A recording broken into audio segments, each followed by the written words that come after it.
A blowout in Iowa. Former President Donald Trump won the state's caucus, the first contest of the election cycle, with just over half the vote. Florida Governor Ron DeSantis and former UN Ambassador Nikki Haley came in as a distant second and third. So where does this leave us as we head into New Hampshire? Lila Alphonse, editor for the Boston Globe's New Hampshire coverage, joins me now. So, Lila, how do you interpret Iowa? I mean, it does seem like a blowout. It does seem to give Donald Trump an incredible amount of momentum going into the next big thing, which is New Hampshire. That's the big question, isn't it, really? I think that it's really a complicated question to answer. So the caucuses and the modern primary system's only been around for 50 years. In those 50 years, no former president has ever run as part of it. No GOP candidate has ever won both Iowa and New Hampshire in a contested primary or caucus. And no GOP candidates ever won with more than 13 percentage points in Iowa. And Trump's blown all that out of the water, right? So he won by 31 percentage points. He is storming up to New Hampshire next. And the question is, in New Hampshire, can he have a repeat performance? I think there are a few big differences, though. He's absolutely the champ for Republicans there, but will he be able to persuade enough independents to vote for him to have the same kind of turnout? Right. That's really hard to tell. Yeah, so we'll break that down a bit because, as you say, there's a lot in there. So Donald Trump is sort of presenting this as, I'm riding the wave of momentum. I just have to clinch New Hampshire, and then it's probably pretty much game over. Do you see that at all? I know a lot of people feel that way, that if you've clinched these two, especially since one candidate rarely does or hasn't before, then that means that that's it. I'm not so sure that that's how it'll play out. I think that if the win is not as huge in New Hampshire, if Nikki Haley continues to maintain her surge, if DeSantis continues to have kind of a lukewarm showing there, then this could drag out for a little while longer. So let's talk about Nikki Haley, who is positioning herself as it's New Hampshire. I've got an edge there. This is what she had to say. When you look at how we're doing in New Hampshire, in South Carolina, and beyond, I can safely say tonight, Iowa made this Republican primary a two-person race. How likely does that seem at this point? She's certainly treating it as if that's the only option. Her latest advertising in New Hampshire doesn't even mention DeSantis. It's just focused on her versus Trump, and frankly, her versus Trump and Biden, which I thought was very interesting. According to the Globe poll that came out last week with Suffolk University and USA Today, she's polling far ahead of DeSantis. DeSantis voters say that they'd turn to Trump as an alternative, but Nikki Haley seems to be doing okay among independents. And a lot of people seem interested in what she has to say, as if she's the real Trump alternative left in the race. So I really think at this point, it's too hard to speculate. But would that be good for her if she pushes out DeSantis in any way for that second spot? That would seem to leave her even more exposed to a big gap with Trump.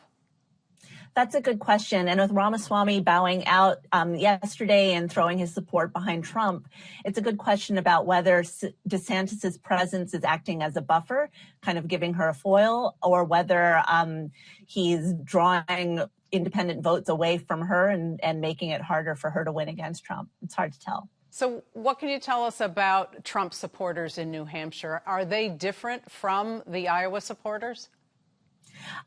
It's hard to tell because Trump supporters have one thing in common, which seems to be that there's nothing that he can do that's wrong. So in spite of 91 cases of criminal counts against him, in spite of everything that's going on in the courts, they still feel that he's either speaking directly to them, saying the things that they themselves are thinking, or that he's a regular guy who's being persecuted by the establishment, even when he was technically the establishment as president, which is a little hard to parse out.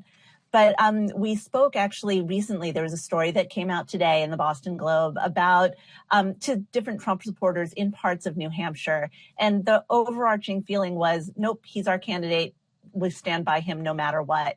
And I think there's a level of support it's a little interesting to read that, but I think there's a level of support for Trump from his base, but also from the party that we just haven't really seen for a candidate that's not the incumbent. It's really amazing. I did see that reporting, which essentially says no matter what, I trust Trump. We need to straighten this out. We need to feel normal again, which is one of the quotes in the article. Some reporters, some observers might say going from January 6th to this, it might feel a bit like a hallucination, but not to these supporters, I guess.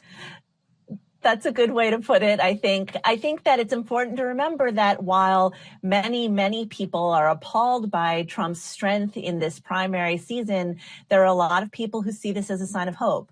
There are a lot of people who not just believe his message, but agree with it. Among New Hampshire voters, immigration is still a top concern, even though with the northern border, there's not as much of a big issue there with immigrants coming over into the country.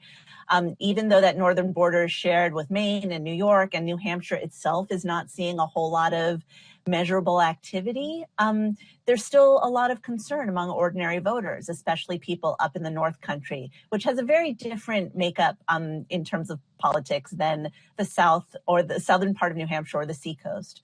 I think it's really important to remember that New Hampshire itself is not really a monolith. But the issue of immigration followed by the economy, there was that order of interest in Iowa as well. Same thing in New Hampshire. Immigration is an issue that obviously Trump owns. So how does Nikki Haley crack that? I think that's going to be a really tough nut to crack. A lot of the advertising has aligned her with Joe Biden, saying that she's soft on immigration. There's the general sense that maybe she's not speaking to it forcefully enough.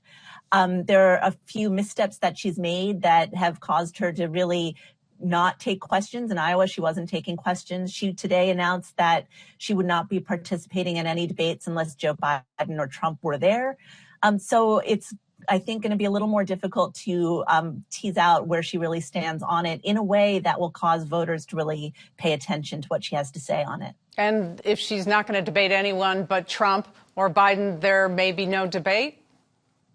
That's what it's looking like right now, that's the possibility. As you know, we have a debate on the books with ABC on January 18th.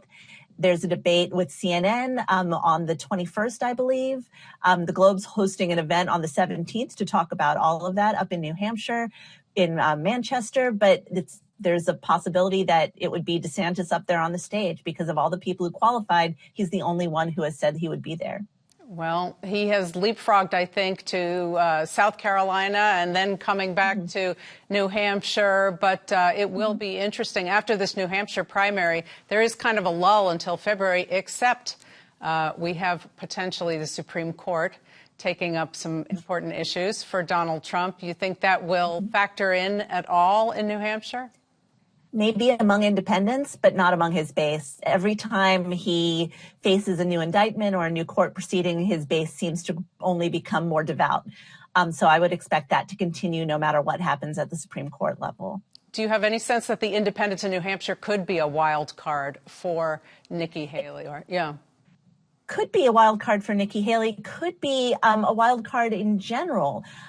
It's important not to conflate libertarians and independents. To us down in Massachusetts, they maybe seem like they could be similar, but it's pretty different up in New Hampshire. And I think in the primary, independents who are not registered to either party can participate in the primary for either party. So the question is, are the independents going to grab a Democratic ballot or a Republican ballot? And no matter which ballot they choose, are they going to make a decision among the Republican side, or are they going to write in Biden or choose one of the 21 other Democratic candidates that'll be on there? We'll have to wait and see. Okay. Lila Alphonse, thanks for helping us pick through that. Thanks for having me.